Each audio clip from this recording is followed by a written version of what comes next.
Señoras, señores, bienvenidos al canal Al24 News. En la actualidad de esta noche, una delegación de Estados Unidos conducida por Joshua Harris, secretario de Estado adjunto para África del Norte de Estados Unidos, inicia hoy una visita a la parte saharaui en el marco de los esfuerzos desplegados para relanzar el proceso de paz patrocinado por la Organización de Naciones Unidas en el Sáhara Occidental. La visita prevé discusiones políticas con los dirigentes saharauis y los encuentros con grupos de mujeres y de jóvenes, además de visitas a nivel de algunas estructuras.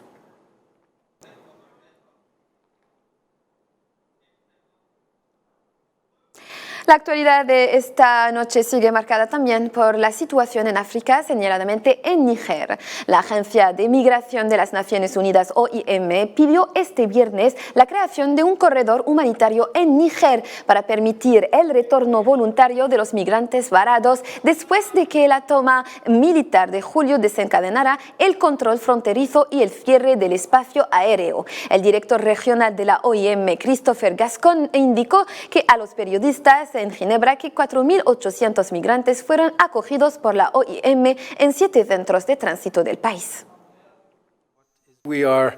Hacemos un llamado a los financiadores para garantizar que podamos continuar brindando estos servicios esenciales a estos migrantes varados. También en este contexto, la OIM está pidiendo el establecimiento de un corredor humanitario para que podamos devolver a las personas a sus países de origen.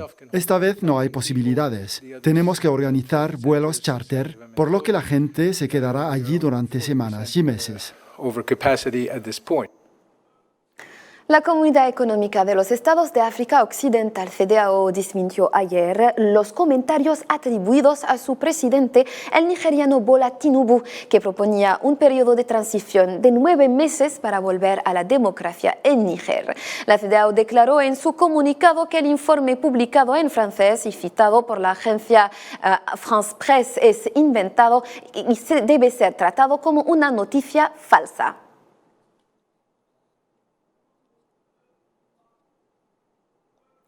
Y tratándose de la situación en Gabón, la Casa Blanca indicó este viernes que todavía está buscando soluciones diplomáticas viables para la situación en Gabón y Níger. El portavoz de Seguridad Nacional de la Casa Blanca, John Kirby, hizo el comentario en respuesta a una pregunta de un periodista sobre las consecuencias de los golpes de Estado en África Occidental y Central este año.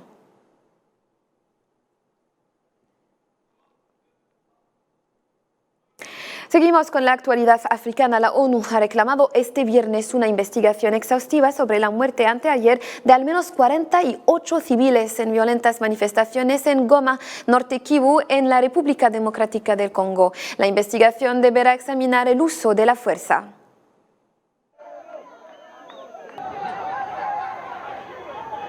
El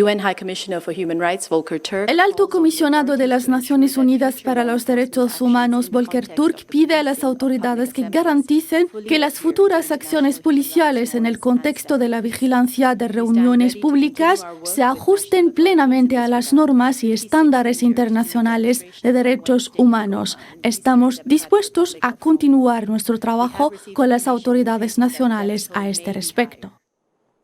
En el resto de la actualidad de hoy, el presidente de Turquía, Recep Tayyip Erdogan, se reunirá con el líder de Rusia, Vladimir Putin, el próximo lunes en el balneario ruso de Sochi. En esta cumbre bilateral, Erdogan apostará por convencer a Rusia de la necesidad de reanudar los acuerdos del grano del Mar Negro. Marim Labri.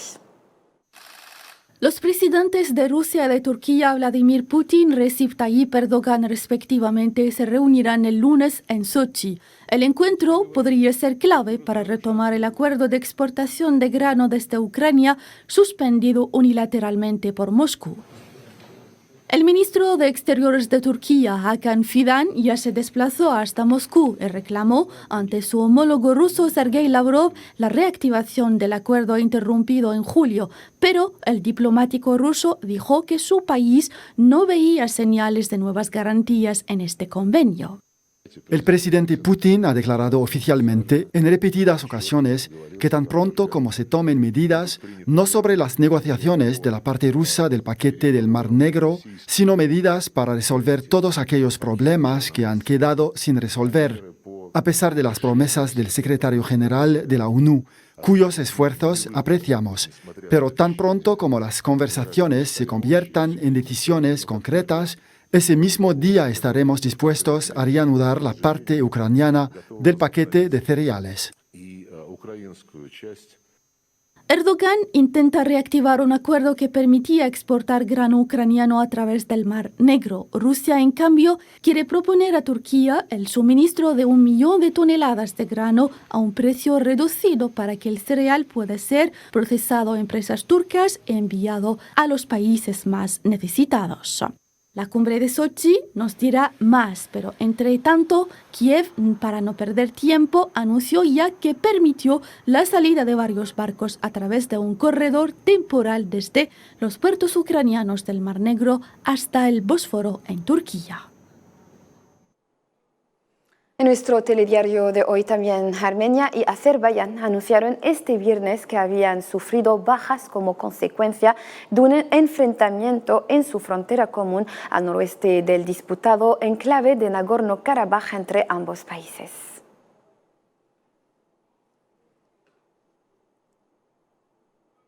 Les hablamos en nuestro telediario de esta noche del excepcional brote de violencia que está aterrorizando a Ecuador, donde más de 50 policías y guardias penitenciarios están retenidos como reclusos en 6 prisiones del país en medio de explosiones de coche bomba en Quito y otros hechos de violencia. Otra vez con Mrim Laves. La frágil situación de seguridad de Ecuador quedó subrayada por una serie de atentados con coches bombas y la toma de rehenes de más de 50 agentes del orden dentro de varias prisiones, pocas semanas después de que el país fue sacudido por el asesinato de un candidato presidencial. Las autoridades del país no reportaron heridos como resultado de las 4 explosiones en Quito y en una provincia fronteriza con Perú, y aseguraron también que ninguno de los agentes del orden tomados como rehenes en 6 cárceles diferentes había resultado herido. Aspirantes, 57 total, de los cuales 7 son policías. Nosotros, como le digo, estamos tomando ya las acciones, está esto en planificación, no quiero anticiparme por temas de seguridad, pero la función nuestra es garantizar la seguridad de ellos y tenemos que hacer las acciones que correspondan para eso. Las autoridades ecuatorianas confirmaron que las acciones fueron la respuesta de grupos criminales a la reubicación de varios reclusos y otras medidas tomadas por el sistema penitenciario del país. Aunque todo Ecuador se encuentra en estado de excepción desde el asesinato el 9 de agosto del candidato presidencial Fernando Villavicencio, la ola de violencia continúa alimentada por grupos de delincuencia organizada vinculados a los cárteles de la droga, en particular mexicanos.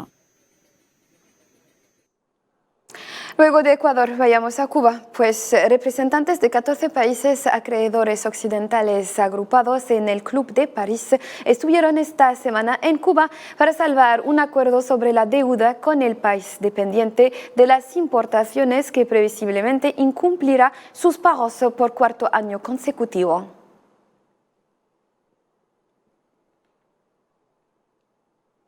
Y para concluir nuestro diario de esta noche, Hong Kong decretó esta noche la alerta máxima de huracán por primera vez en 5 años ante el seguro impacto del super tifón Saula, una de las tormentas más potentes que han azotado el sur de China en los últimos años. El Observatorio Meteorológico hongkongonés señaló que se esperan violentos vientos de 118 kilómetros por hora e incluso superiores, y pidió a los residentes que permanezcan en sus casas alejados de ventanas y puertas expuestas y pronosticó que el Saula rozará Hong Kong en torno a esta medianoche cuando se desplazará a unos 40 kilómetros de la ciudad.